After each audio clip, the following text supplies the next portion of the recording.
Lead the Total Care Program. Okay. My name is Anubha Sood, and I lead the Total Care Program for Parkinson's disease here at the O'Donnell Brain Institute at UT Southwestern Medical Center.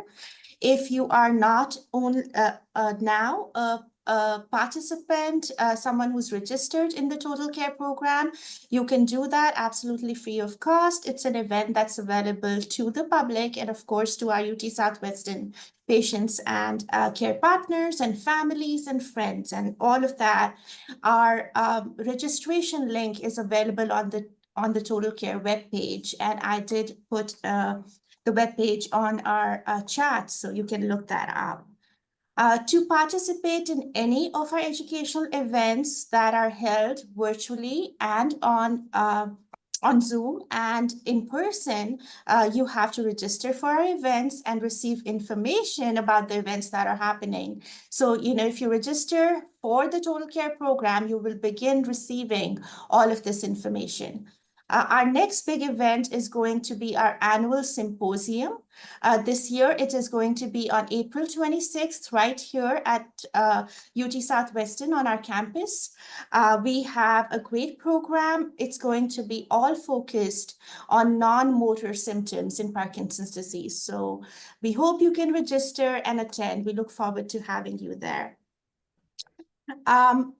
Before I begin this conversation, I'm also going to thank all of our generous donors that make the Total Care Program possible, the Heggie family, and everyone that's making this great programming possible for all of you. With that, I am delighted today to welcome Dr. Dan Novak, who is a great advocate, absolutely, an expert, who has been working tirelessly with, the Parkinson's community for several years. He has been a mentor of sorts to us in the Total Care Program. He has served as national chair of the People with Parkinson's Council and as president of the South Central chapter of the Parkinson's Foundation. Dan volunteers as a research advocate and serves as a steering committee member in the Parkinson Study Group and as a patient reviewer for NIH's Patient-Centered Outcomes Research Institute. So welcome, Dan, and we look forward to this conversation. Good morning. Thank you. Am I off mute here? Yeah. Okay. Thanks for joining this morning. If I can get my share screen up here. Let's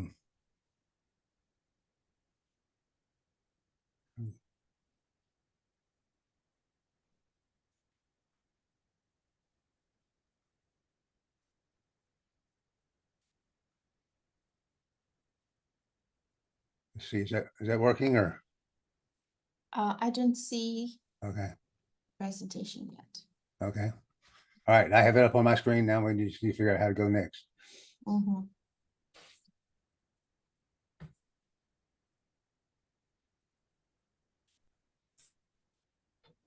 I have a new version of Zoom installed on my new computer. Okay. Where the share button is already green. Let's see. Yeah, I don't see the picture as yet.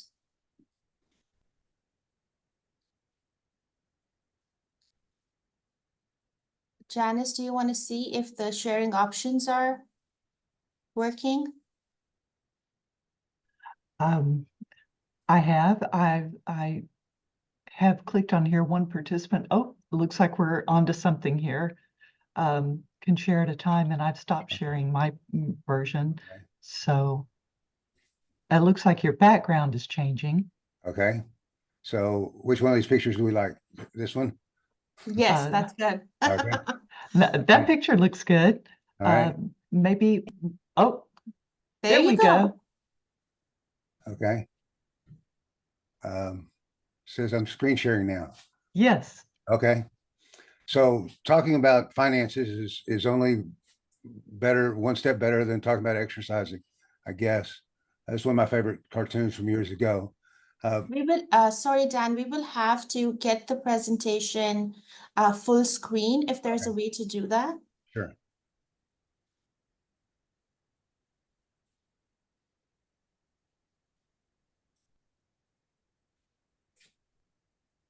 Yes, and Janice, Let me remove the spotlight and see if that will yes, help. yes.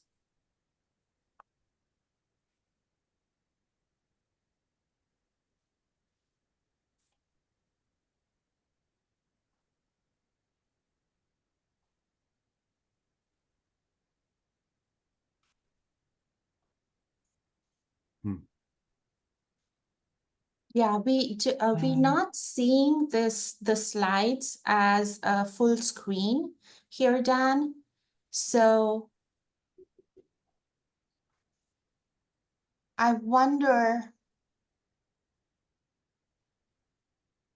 And Dr. Novak, instead of within your PowerPoint, I believe the share screen option on the Zoom is what we need to fix. Okay.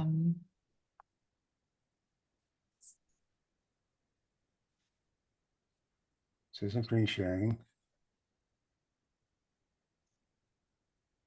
Yes, screen sharing is good. Now we just need to make sure that that is full screen. Okay.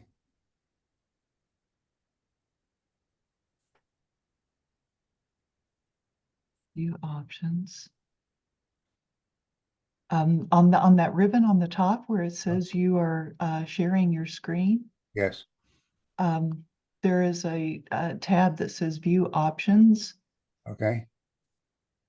There should be a sub drop-down menu that says Full Screen. If you click on that version, perhaps we can see your full presentation. Okay. I'm not finding my view options yet. There we are, maybe.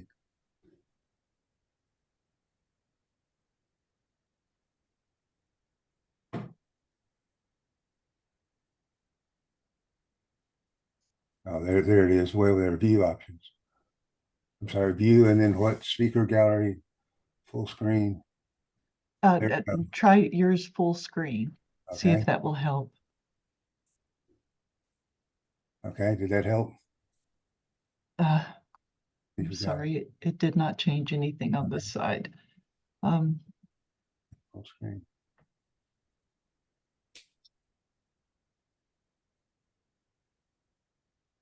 Dr. Novak, how about you email the presentation to Janice and she can pull it up as full screen? Yeah, I started to do that. The files are so big, it usually doesn't go through. Okay. That could happen. That could Yeah, happen. so I didn't want to tackle that. I understand. We can just start talking through this. Yeah, And yeah, Yeah. let's do that. there's nothing that essential in the pictures. Okay, And that's I'll tell good. the stories. Okay. So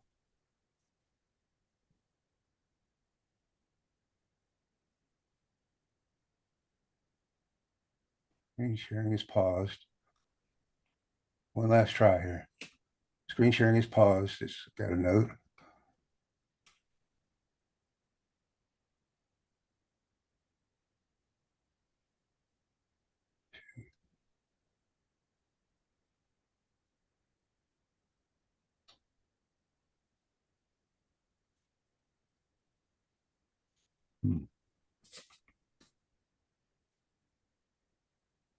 Okay. Okay. All right. So the joke is a doctor is talking to his patient saying, what suits your busy schedule better, 1 hour a day exercising or being dead? And that was always a good reminder for us with Parkinson's to make choose our priorities, which is what finances is all about. Finances is of course about choosing our priorities. Nobody has enough money except everybody has enough money, and I'll tell that story a little bit later. My daughter frequently brings that to my attention. Wow, she has no money, and then 2 weeks later she's in Cancun or Las Vegas and having a party with her friends. So it's a matter of priorities of where we spend our money.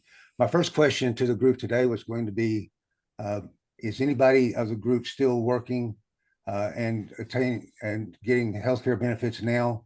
And if you are, that's where we need to start with, because there's a couple things you need to do urgently if that fits your schedule, your case. So do we have people online that are still working and getting healthcare benefits? Okay, Can you explain that? I mean, like, sure. we're getting healthcare benefits. My husband is VA. Okay, I'm still working. My husband is the one with Parkinson's. He's he's trying to retire down and quit the work he's doing. My goal is for him not to be working at all in 6 Okay. months. So that's my question. okay. So the first thing we need to check is, do you have is there a benefit available to you for long-term disability as part of your benefit package for him, as part of his benefit package? He is getting money from the VA. Okay, He was, of course, he's a Marine and he was at Camp Lejeune, but he is getting some money each month. I'm not quite sure. I think it's under 3,000 a month, something like that. right. So I'm sorry, I'm not sure I listened well. So he's already retired from the VA? I mean, he's already retired as a veteran? Well, he is a veteran. He was a Marine. He has gone through the VA and gave them, because he was at Camp Lejeune, and he was given some kind of compensation. Okay, So we've started getting compensation on a monthly basis. okay. So that's a totally separate scenario, and I'm Okay. hate to hear that y'all went through that and that he went through that, but at least he's getting some benefits out of that. So Correct. my question was more towards commercial healthcare, I guess, healthcare benefits. And the question is, long-term disability is typically an option for most people with healthcare benefits. And sometimes it's company paid for, and sometimes it's paid for out of pocket. So my recommendation was, if you know people who fall in that category, to make sure that they sign up for the maximum amount of long-term benefits, long-term disability that they can get at work, and to start paying for that now, because typically there's a 1 year gap between when you start paying for it and when you could claim on it. So the fact, and this was a hard one for me, the fact that I had Parkinson's already, and that I knew I had Parkinson's, and that my medical record would show up, I was taking levodopa, I knew that there was no secrets from the insurance people. But it turns out it's from when I make a claim. So if I start paying in January for long-term disability and I don't make any claims on that in 2025, and then I claim in 2026, I will be eligible for long-term disability care or coverage. So that's one of those secret little things that you hate to ask, because who do you ask? Is your company HR? And is HR on your side or the side of watching out for their, paying out as few benefits as possible? And so that's one of the second tricky questions at work is, when do you tell? When do you tell your boss? And when do you tell the HR? And that is a hard question for a lot of people. And I personally know people on both sides of that. I know people who were diagnosed and who have not told HR yet. And I know people who told their boss. And the question is how dramatically it affects their employment and their job opportunities and their assignments. In my case, when my boss found out, my opportunities were changed in front of me. So I lost the opportunity to compete for position because once they found out I had Parkinson's. So that's a tough question for you. But so if you get long-term, pay for long-term disability, get the maximum amount eligible for you as possible, and then we'll go from there. Yes, ma'am. What if we have our own business? I don't have an employer. Okay. I work for myself. It's our company. Right. That I don't know, and I should know. My wife is self-employed also and has a business, but Right. We're not paying. She didn't sign up for any healthcare, private healthcare, Right. because we had some options under my former company healthcare. In her case, and she's not really the person who's going to file for disability in that case, and neither are you, right? You would not be filing for disability for him, right? Right. So. Can I ask a question? So I am working still part-time. I'm able to yet. I have Parkinson's. My husband carries our insurance through his employer. So, and I do carry long-term through my company. Okay. you carry long-term disability? Yeah, yeah. Okay. So in his case, his status, his company, his healthcare coverage won't be affected by you. Okay. So should I file for the long term? I mean, I'm kind of getting to that point because of my memory. Yeah. Yeah. Yeah. And that's a great topic of which I could spend a lot of time on. But the question is when are we disabled and when should we file? And in your case, yes, you should start considering it. In the case of a private, most insurances will require you to do short-term disability first and to use up that option before you go to long-term disability. Okay. Have you heard that phrase in your documents there? Well, the only time I've like used it before is, when I've had surgery or something, but yeah, yeah. Okay, So so I'll have to. So yeah, you'll need to file that first and use up all 90 days in your short-term disability. And then you refile for the long-term disability and you start that process and you have to go through that whole approval process. Okay. And Thank you. there are some companies that can help you through that stage. And if you call the Parkinson's Foundation hotline, they can talk you through choices.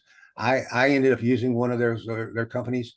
They're a consulting firm that specializes in how to take people through the disability Okay. filings with the federal, well, actually with private companies and then with the federal companies. Okay. I forget how long it took me, 2-3 years. Okay. Yeah, these that's why I guys- kind of wanted to start now, maybe if I needed Yes, to. yes. And these guys are good, but they're kind of absentee and they're kind of like, okay, that's the second rejection. We still have 2 more to go before it gets real serious. Okay. So- And that's through Parkinson's Foundation and it's a consultant. Okay. Right. It's a consultant. One of the company's names I may give you is Allsup, ALLSUP. And another is the Advocator Group. And they can talk you through their best recommendations right now, who seems to be working the best with Parkinson's. So these people were by my side. They would help me refile and refile and refile. And we took it all the way up to the top level. And then a lawyer shows up. So up until that time, they're just helping you with the paperwork and helping you with the consulting. But then a lawyer shows up. This kid read all multi-hundred pages of my medical history and walked into the hearing with me and said, we have the toughest judge of all the judges around here. He hates giving this out. He said, the consultant said to me, don't talk. Don't use any sentences. Don't use any big words. Don't say anything sophisticated. And you'll see in a minute when I talk through the disability versus not, using long words doesn't mean I'm fully capable. Using big sentences doesn't mean I'm fully capable, but in his paperwork, it does. So that's where you have to really understand the difference. If you're going through these filings, you have to know what's going to show up as a red flag as you're not disabled versus you are disabled. And I'll talk to those in just a second. But the kid was right. He took me in. I didn't say much. The judge wrote in his final judgment months later, that he hated to do that, but he knew that he hated to give me disability, but he could see that I fit the rules somehow. And that's an awful thing to hear, but it's true. That's the way they look at it. Questions on that? And we'll talk about it a little bit more in a minute. No, thank you. Okay. Okay. So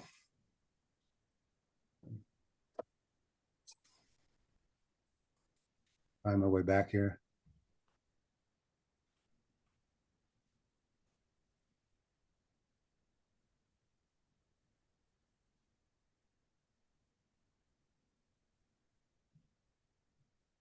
What?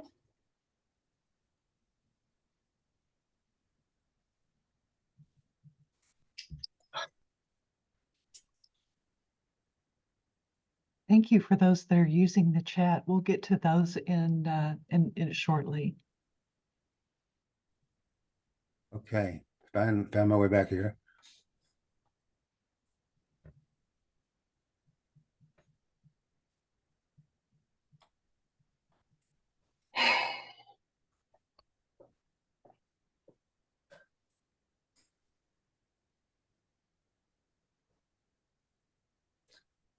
If you want to go ahead and talk through a couple of those while I'm finding my way around here. Right, so I did put the helpline for the Parkinson's Foundation in the chat that Dr. Novak was just talking about. That's in the chat. We have most people here. Well, there are a couple who are saying we do work for employer insurance, and then there's some who responded that they're on Medicare and Social Security. Okay.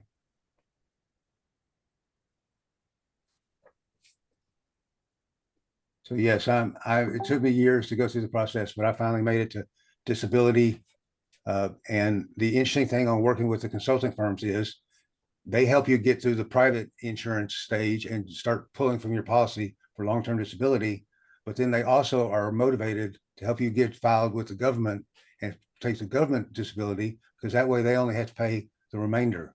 So if you're going to get $1,000 total, and they fix the half of it, then they're going to help you go out and get the government to pay the other 500, so they don't have to pay it themselves. And so it's an interesting phenomenon that you go through. You do pay this company. They end up taking some of the money, but it's a percentage of your back pay. So in my case, I was finally back paid. The good news is once you file your paperwork with the Social Security Administration, that's your start date. That's the date that matters. Is you got to get in there and get it filed, start the process. And that date will then link back. And someday when you finally get it approved, it will go all the way back to that date and retro pay you for the full amount from then till now.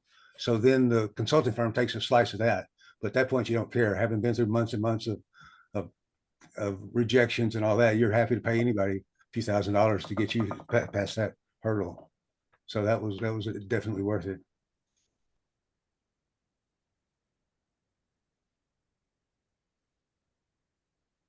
Okay, we're gonna skip one chart that doesn't do well without the presentation. So the question is,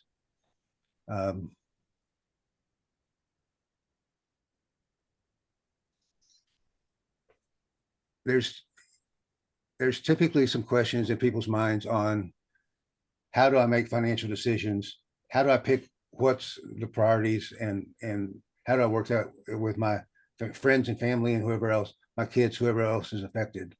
And I'll try to take you through one scenario real quickly. This is something that I did as a consultant with every company I ended up working with as a consultant. We would still get down to the values. What's important to you, and how do I align my life with my values? And one example of a chart we can use is to say, let's ask these 5 or 6 questions about each activity and figure out what the priorities are. So if you'll bear with me for 1 second. First of all, I say, okay, my activity is I want to figure out how to Dan, here is your reminder. Here's my reminder, take my pills. Alexa's good for a lot of things. She always tells me twice. Dan, here is your reminder. Pills. Okay. So the activity is, let's say I want to figure out how to exercise better with my Parkinson's, and how important is that to me, and how does that fit our finances as far as taking time and spending money to go exercise. So the first question is, how does that fit your overall strategy? Is exercise important and good for people with Parkinson's? And the answer is yes, it's good for everybody. And it's especially good, necessary for people with Parkinson's. So the second question is, how many people does this impact? Does it reach beyond just me? And yes, it affects my kids, my grandkids, my spouse, my whole family unit, because everybody's affected by my health. Because when I'm not able to get up out of a chair, then they have to help me. And so as long as I can stay independent on eating, dressing, getting dressed, and getting out of a chair, then that's a benefit to the whole family. So that ranks high on my scale. Third question is, so I decided this is important. Will I actually do it? Does it work well? And that one's maybe tougher for everybody that says, well, I sort of work well, and it's going to be somewhat effective, but not 100% effective. I won't get up every morning and say, I'm going to go exercise today over the next long time, which is the next question. How well will this sustain? If I say I'm going to do this, will it matter? Will I still be doing it a month from now, 6 months from now, and a year from now? And at the end of that, you end up with a ranking. So in the case of exercise, I had high, medium, and high. So four categories I ranked it in. And I said, this is a top priority, but it's not the top necessarily, because there's a chance I won't do it. There's a chance I won't sustain and won't have the competence to get it done. I have so many people in our boxing program that I work with. They all want to come. They all know it's good for them. But we've got half a dozen people on the sidelines right now who just can't do it, who can't make it there, can't physically get there, can't get somebody to drive them there, etc. And so, and they want to be there, but it's not a guarantee to work well. And unfortunately, exercise is still not shown, in spite of our best efforts, it's shown to help your overall health, but it's not specifically shown to reverse the progress of Parkinson's disease. It will help the symptoms, absolutely. It'll help you maintain your capabilities, absolutely, but it won't reverse the progress of the disease. So that's why it's not 100% highest on my scale of rankings. So that's the kind of exercise I go through on every item that helps me figure out where my money is, where I spend my money. And I look at each item in my life and my relationships, my exercise, my work or not working, whatever it is. And I go through the ranking process and figure out what's the most important. And then you look at your time, your checkbook and your calendar. Some of us still know what a checkbook is. You look at your checkbook and see where you're spending your money, and you look at your calendar, see where you're spending your time, and you decide, are you meeting your priorities or not? Is my priority to be financially fit so that I'm not dependent on my kids later on in life or something like that? And I've been through all sides of that scenario. And both my parents and my wife's parents, they reached a point where I told them they need to spend more money. You need to quit saving your money and start spending it, because the beauty is you're old, you're over 90 years old, and you're going to run out of money regardless of how much you spend. And taking somebody who grew up through that mentality and telling them how they need to spend an extra $5,000 a month just doesn't work. It didn't matter. They still saved their money. But anyhow, that's the point, is you can help them see that the beauty of being old is that your time schedule changes, which dramatically affects your finances. Because the hardest question in finances is, will it last? Will my money last? Will I have money when I retire or when I die? Will there be money left for my spouse and my kids? And how important is that to me at this point in my life? So that's a long ramble. I'll stop there and take a breath and see if you have any questions.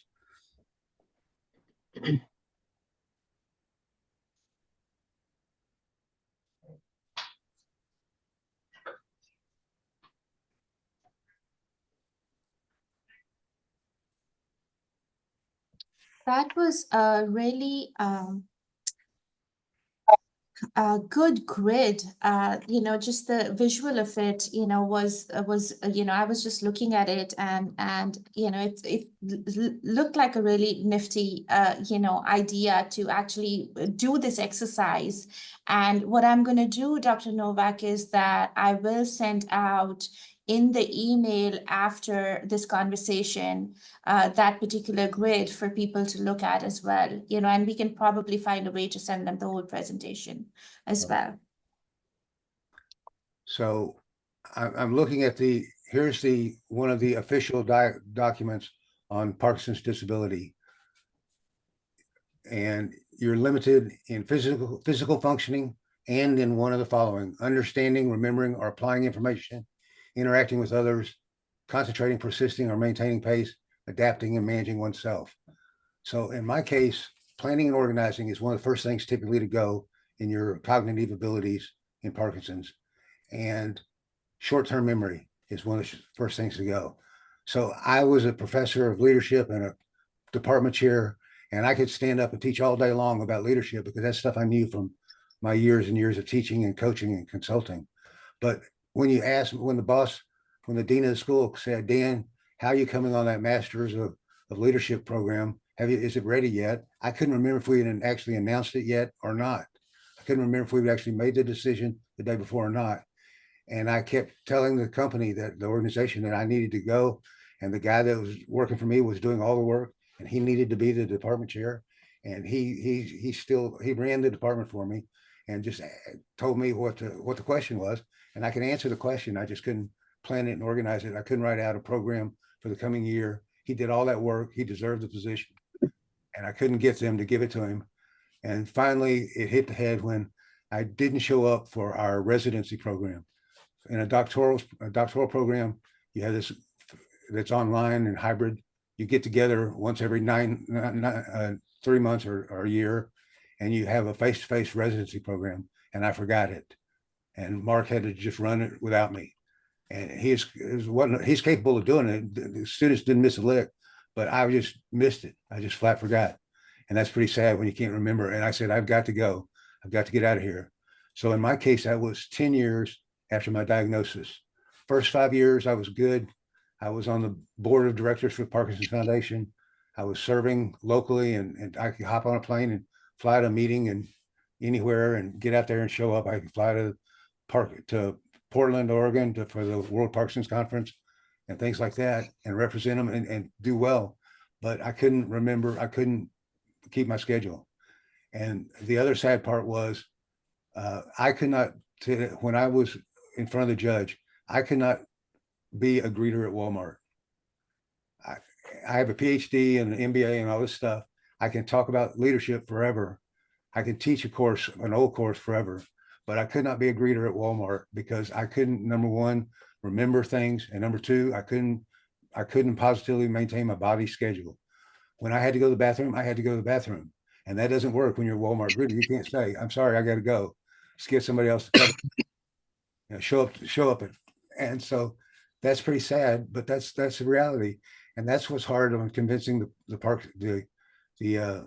federal system how we fit. Are we disabled or not? And the big question for me and a lot of people is progression of the disease.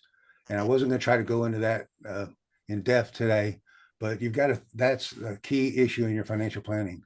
When we start off in the early stage, we say we are going to be the best patient ever. We're going to do our diet, yoga, boxing, meditate, exercise, supplements, and all that. And 5 years into it, we're probably still good at that. 10 years, 7 years into it tends to be a real kicker for a lot of people. That's when things start getting rough. It's hard. We start asking ourselves, am I going crazy? And that's what I was doing in my work. I was struggling with that. At 10 years, I said, I've got to get out. I cannot be reliable anymore. Can't do the job I want to do. Yet if you send me a paper and ask me to do a grant review, I'm still reading grant reviews from the NIH. They're 100 pages long, and I have to read 3 of them and grade them.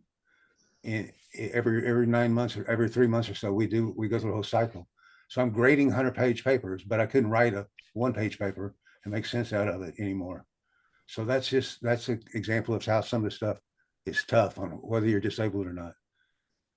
Here's the chart that I'm going to look at real quickly. Is our cognition disabled or not? So our number one in surveys, our number one concern with Parkinson's is the non-motor symptoms. As Anuba said, is going to be the topic at April 26th.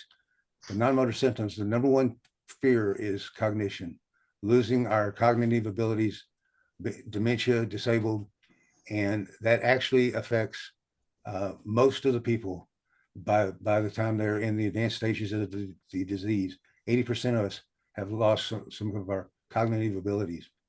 So the part that still stays good is orientation, memory storage, recognition memory, meaning we recognize faces, although I may disagree with that one. I have a hard time with that.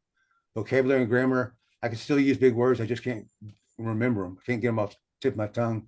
And intellectual functioning. I still feel like I can make good decisions, although my wife would question me sometimes on that. Because the symptoms that are impaired is slowed information processing. I'm not quick anymore. I can't, you put a decision in front of me, it's hard for me to make it quickly. And that affects your driving, as an example. When you're around 10 cars coming at you, you need to have quick information processing. Verbal fluency is the one I've already mentioned. Tip of the tongue, I'm sure most of you are familiar with that one. Visual spatial functioning. This is interesting how this one hit me. I'm going to see a physical therapist, and she's saying, okay, now do this and do that. And I'm actually having a hard time replicating that. And like, that's not a big deal, Dan. You're supposed to put this foot over here and that foot over here and one arm here and one arm there. And I have to ask her to remind me, what do I do with my arms? If I'm working on my legs, where are the arms supposed to go? That's called visual spatial functioning. short-term memory, procedural memory, executive functions are also impaired. Executive functions are the planning and organizing thing that I talked about. So for example, today is a great example of poor executive function on my part on not having figured out how to use Zoom and show media. And I apologize for that. Just did not get done. So that's a list of things that are impaired and are intact in your progress with the disease.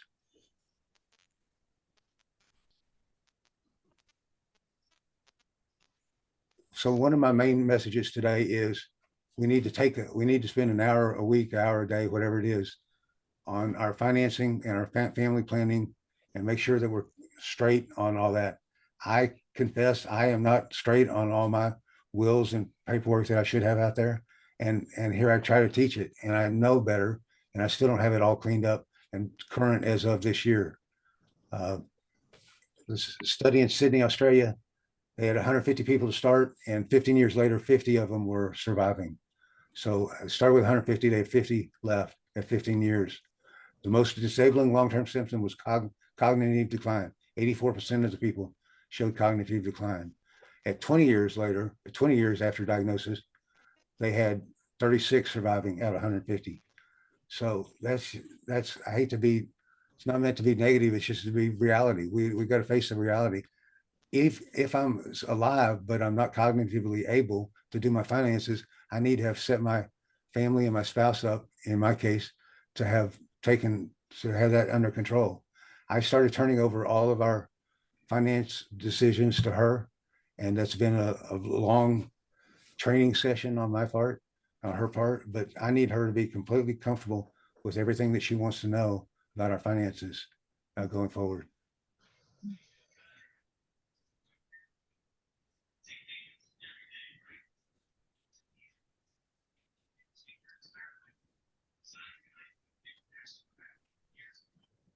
So I apologize for the long rambling and not having the charts up. I will stop there with my last slide. At every consulting event I did was I did a call to action. What are you going to do differently today? And I would have people stand up and pair up and face to face and look at each other and say, of all the things I want, name one thing that I want to improve on or do better about today. And then they had to shut up and listen to the other person who gave them advice on what they should do or could do to make that happen. And then they switched and took turns. So my proposition to you guys is to when you leave this phone call, to go to somebody and to say, what can you do differently about your finances and your family and your situation? What do you need to do today to get that done? And then to stop and listen to them and let them tell you what they think. So I would encourage you to do that now. We call that getting better together. Mhm. Okay.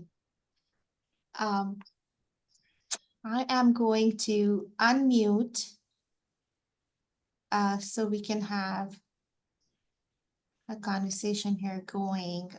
One of the things that Dr. Novak, I wanted to ask you was about estate planning and wills, etc. that are specific there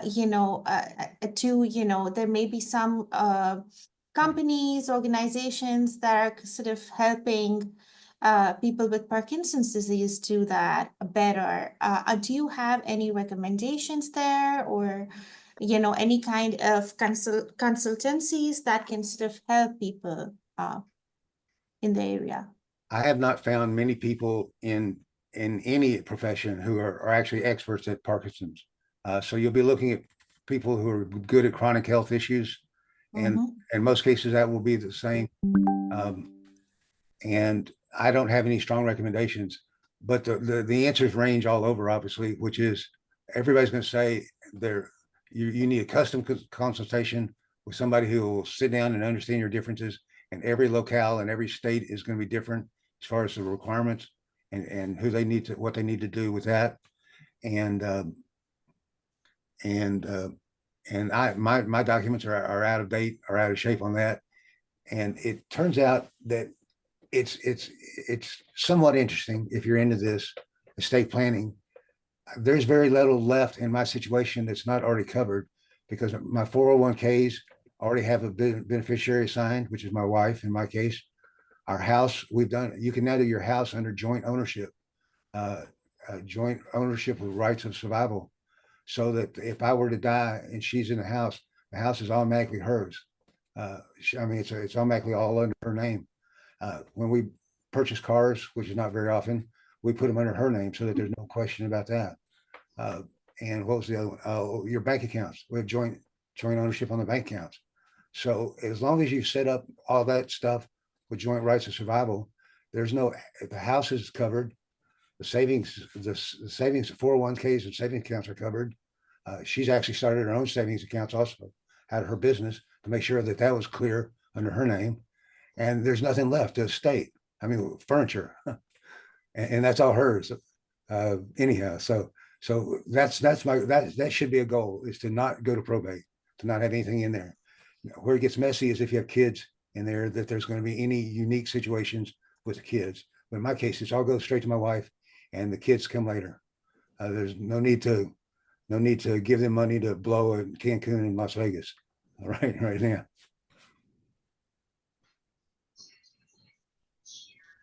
Okay, I did see that the Parkinson Voice Project, on their website, they have a section for estate planning, and I think they have been working with one particular company that the company has some experience with their family living with Parkinson's disease. So I'm going to put that in our chat as well, the web link for that, for anyone who may want to look at that.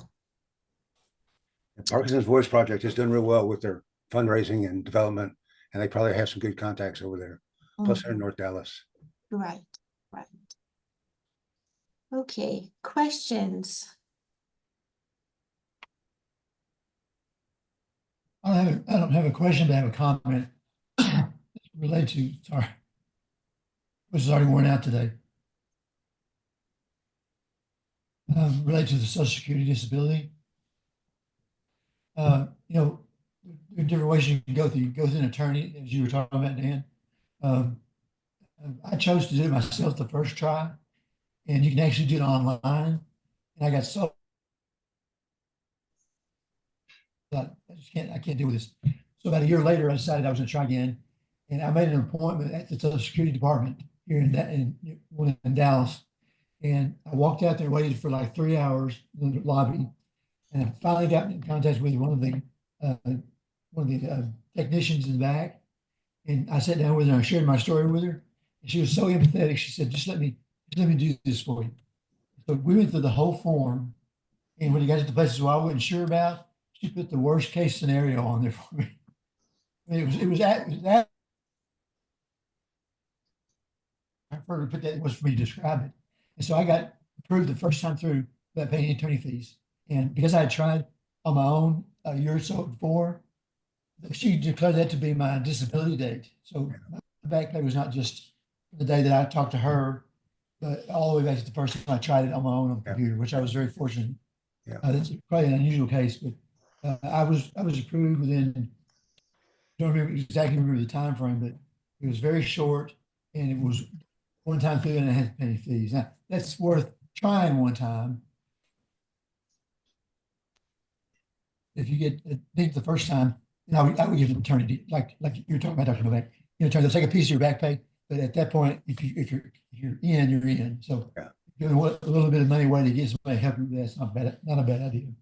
Yeah. And secondly, on the estate planning, we went through and just did everything all at one time. It cost us about $2,000, which seems like a lot of money, but I felt so good after we were done that it was worth the money. But we have estate planning, we have your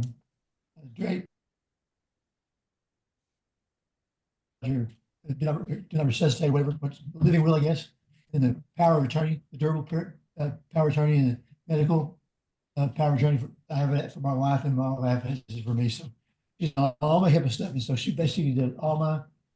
I'm very fortunate. She's a great caregiver.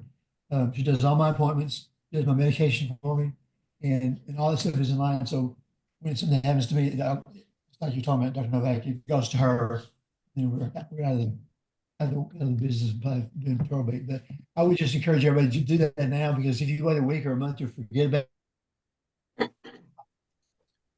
This is important, but it is, think about your people you're leaving behind. Have all that in order before you go.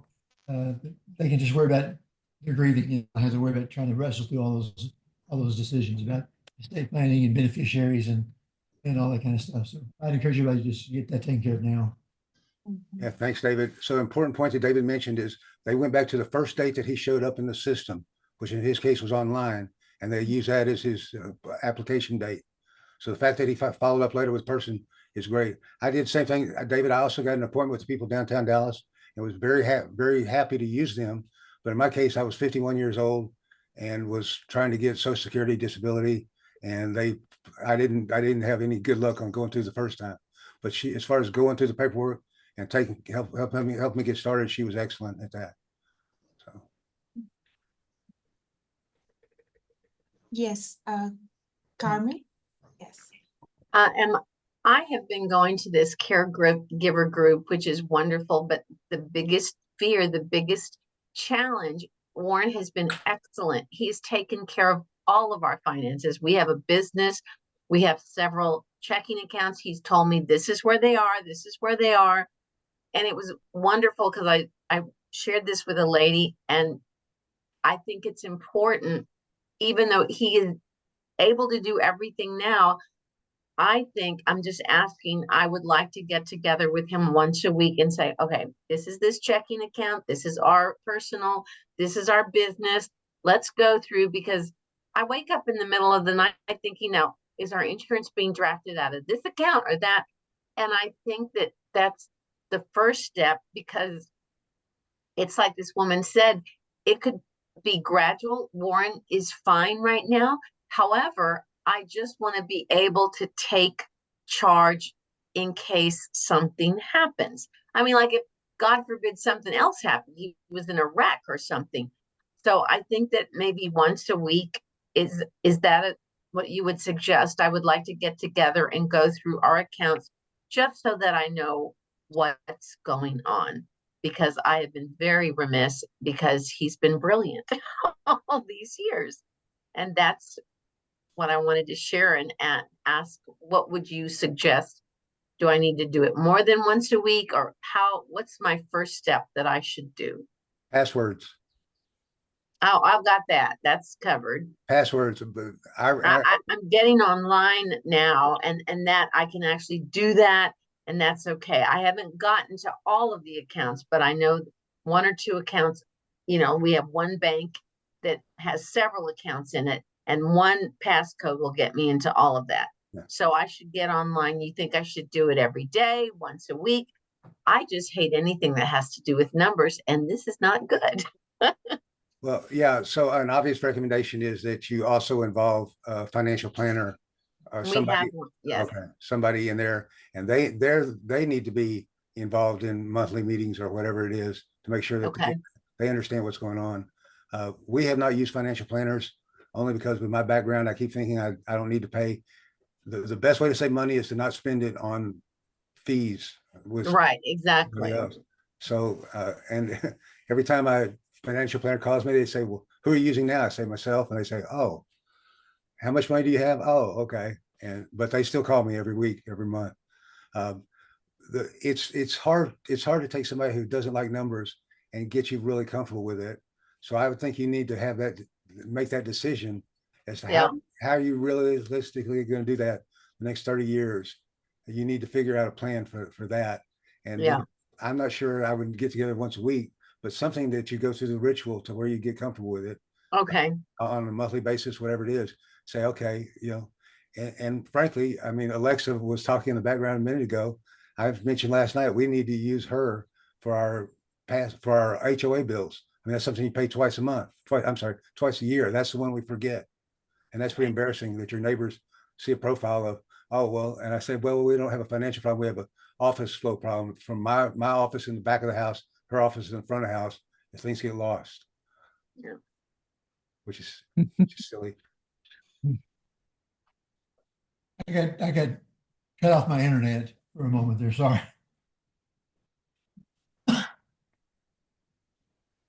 Okay, more questions or comments?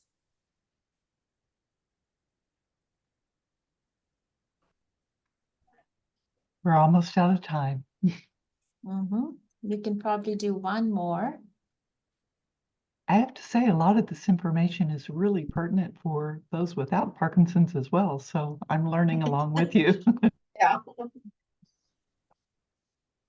Yeah, there's a lot of financial planners and lawyers who are used to the question about chronic diseases and also about children, children from first marriage, blended families, and all that. That's where you have to make some very obvious and clear distinctions. And the other thing on all the financial planning documents that David mentioned that they got done in one batch is I run into situations where the hospital says, I don't care what you have, you got to sign ours. So financial planning, you're planning a document I have at home that was done in Fort Worth doesn't matter when I show up at UT Southwest sometimes. So I'm not the right person to clear that up for us. So maybe a new one knows, will know somebody who will. Right. Well, I can. Yes. I got Yes, one question. Joe. Yes, Joe. Yeah. Are there any models? Has there ever been any modeling done in terms of the financial impact of being diagnosed with Parkinson's disease that you could shuttle over, if you will, to a financial planner? I think the main documents that would be interesting are the longevity planning, of which we have documents on that, but they're pretty open-ended and vague, because you and I probably know somebody who's at 20 years plus. I'm at 17 years plus, but most people don't make it that long. So it's hard to say. But I was also diagnosed early. I was at 51 when I was started. And I had a couple of those numbers in my slides here. There are some financial impacts. There's some evidence out there on how Parkinson's has affected the overall community in terms of how much it costs the community to not have cured Parkinson's.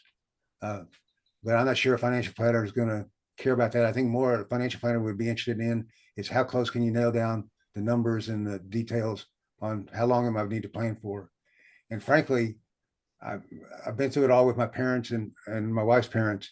A lot of the numbers are scary, but irrelevant. So the extra nursing care stuff you pay for in advance, my mother-in-law accidentally stopped paying it, and so she never got it when it was due.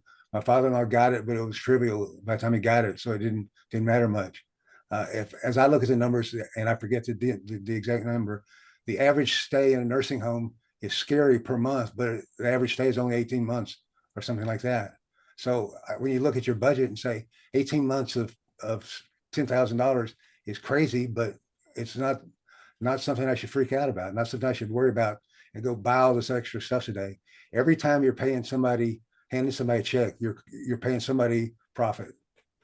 Everything I ever paid for, you're paying middleman somewhere, and I prefer not to do that. So I try to cut as much of that out as I can. Joe, this is David.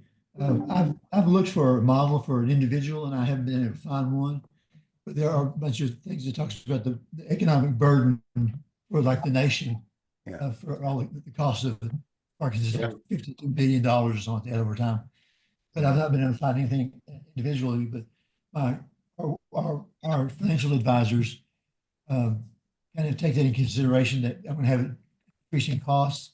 But they set me up to set our plan up to the age of 92, and I said I only plan to live to 92, not like this.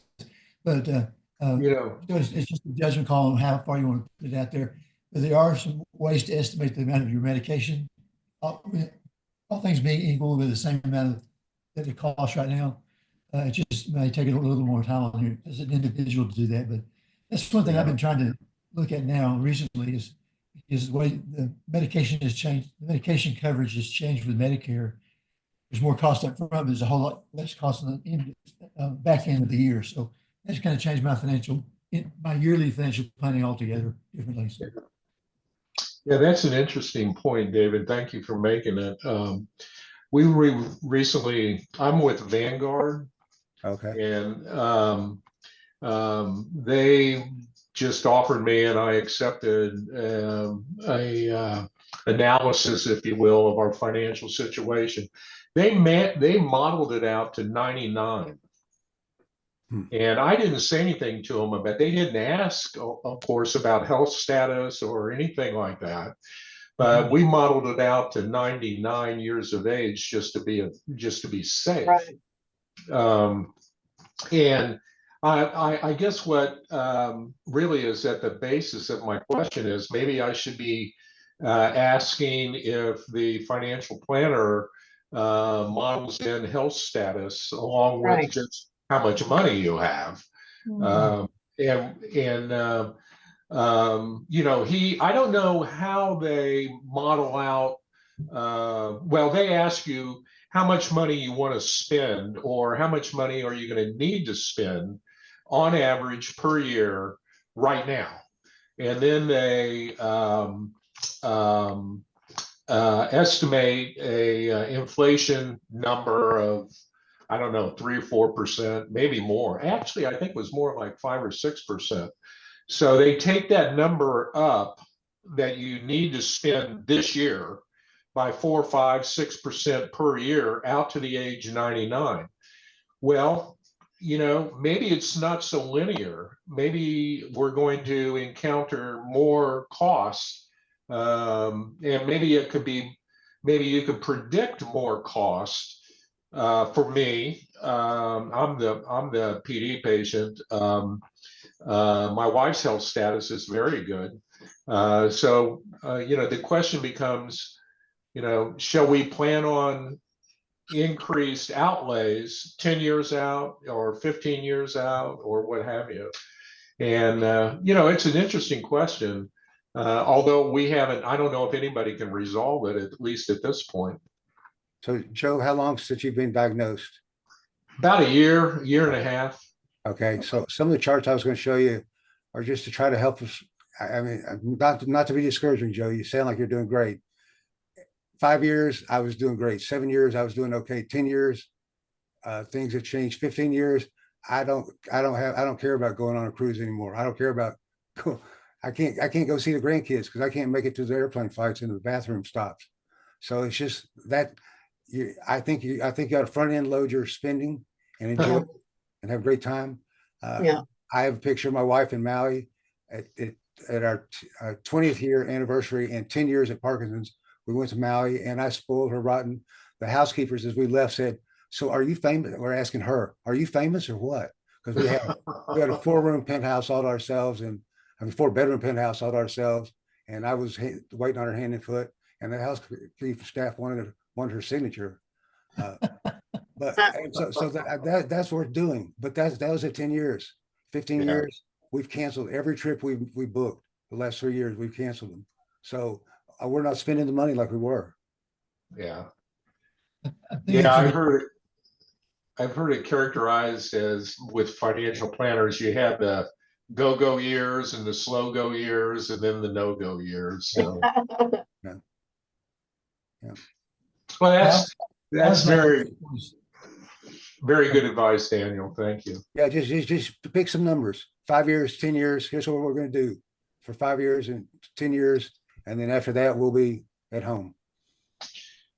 I was diagnosed at 46 and at the age of 46, and I'm 16, 17 years into it, and we still get around a lot, but I don't plan any we don't plan any long trips. So I think that Daniel's point is a declining expense outlay. Yeah. You know, eventually you're gonna pay off your house, you're gonna pay off your car, and maybe you don't drive a car after a while. So Yeah. that will outlay as well. Because when you try to look at unless you're just like extremely wealthy, when you look at your financial plan out to your 85, 92, or 99, it is kind of scary. It looks like a big number, but everything kind of gets adjusted down. Yeah. Even with inflation. Well, I was diagnosed actually, if I would consider it a year ago, I think I had symptoms more like about 18 months ago or a little more, but I was diagnosed when I was 75. I'm 76. I just turned 76. So 15 years, that puts me at 90. which is past the You average. look great Yeah. for 70 your age. Yeah. Yeah, so And you David's sound age, great too. yeah, David's age is a big, when you're diagnosed younger, it makes a big difference. Yeah. Your hours, your longevity and stuff like that. Yeah. And Jody, your point, and we had some great discussion. We can have some great discussion and charts on that in the future, perhaps with another speaker. But we're now looking at the 20 years prior to the date you're diagnosed as part of the disease. And we used to call it prodromal, meaning pre-disease. Now we're realizing it's not pre-disease, it's the hidden stages, it's the biological stages of the disease, which precede the physical stages, which is the day you're diagnosed. So there's 20 years after, there's 20 years before. And the first 20, they're calling the biological stages of Parkinson's, because you have it. You have a disease at somewhere 15, 20 years before you're diagnosed. You already have the disease, if you will. Mm-hmm. I think that's why I say that by the time you get diagnosed, you've lost 80% of your cognitive ability. What's interesting is I had some things pop up a couple of years ago, like polymyalgia rheumatica, where I just had a hard time getting out of a chair, but it was all written off, if you will, or diagnosed as just an inflammatory process. But wouldn't you know, about 18 months later, I'm diagnosed with PD. And 18 months before, you weren't taking levodopa, and now you probably are.